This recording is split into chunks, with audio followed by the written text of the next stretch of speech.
मुंबई में आज हुई दुखद घटना के आलोक में आज रेल मंत्री जी तथा रेलवे बोर्ड के उच्च अधिकारियों और integral coach factory Shri Perambur Chennai के अधिकारियों के बीच एक बैठक हुई, जिसमें सबर्बन एरिया की जो कोचिंग स्टॉक है उसकी डिजाइन को लेकर के विस्तार से चर्चा हुई।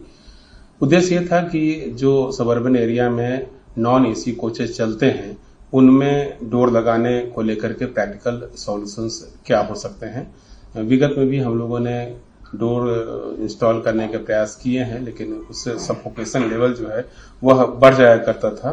तो इस पर विस्तार से चर्चा हुई है और जो चर्चा हुई है उसके आलोक में 3 महत्वपूर्ण निर्णय आज लिए गए हैं, जिसमें एक यह है कि जितने भी कोचिंग स्टॉक हैं जो कि सबर्बन सेक्शंस के लिए तैयार किए जा रहे हैं उसकी डिजाइनिंग इस तरह से तैयार की जाएगी कि उसमें दरवाजे लगाने की सुविधा हो और जो दरवाजे लगाए जाएंगे इन ट्रेनों में उसमें हवादार पट्टियों का इस्तेमाल किया जाएगा।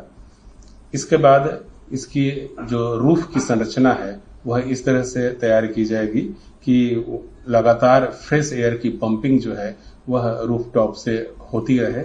और तीसरी बात जो रही आज की चर्चा में कि जो कोचेज हैं मुंबई सबर्बन के उनमें वेस्टिब्यूल्स का प्रबंध किया जाएगा ताकि एक कोच के यात्री दूसरे कोच में जा सकें और यदि किसी कोच विशेष में ज्यादा भीड़ हो जाए तो उस कोच के यात्री जो है वह दूसरे कोच में जा सके। इस प्रकार की जो डिजाइन की हुई पहली ट्रेन है वह नवंबर 2025 तक तैयार हो जाएगी और उसके बाद इसकी टेस्टिंग की जाएगी। हमारा लक्ष्य है कि टेस्टिंग के उपरांत इस कोच को आम लोगों की सेवा में जनवरी 2026 तक लगा दिया जाए। स्टेशन के बाहर जो ट्रेन एक्सीडेंट हुआ है वो बहुत ही दुर्भाग्यपूर्ण घटना है और इसके बारे में सभी लोगों ने दुख व्यक्त किया। मैं भी दुख व्यक्त करता हूँ। ये दुखद घटना है, ये दुर्भाग्यपूर्ण है। ये जो मृतक है उनके परिवार को इस दुख में हम शामिल है और मैं संवेदना भी सुबह ही व्यक्त की हुई है। और जो लोग घायल है अभी ये गौड़ी और मोरे यहाँ पर जो उनका उपचार हो रहा है, ट्रीटमेंट हो रही है, तो डॉक्टर से भी बात मैंने की है और उनके ऊपर जितना अच्छे से अच्छा ट्रीटमेंट जो भी आवश्यक है वो सब ट्रीटमेंट यहाँ पर हो रही है। मुझे विश्वास है कि ये इसमें से ये दोनों लोग ठीक हो जाएंगे और उसमें कुछ भी खामियां नहीं रहेगी ऐसी उम्मीद है। और निश्चित रूप से जो शिवाजी हॉस्पिटल में है उनके ऊपर भी ट्रीटमेंट हो रही है।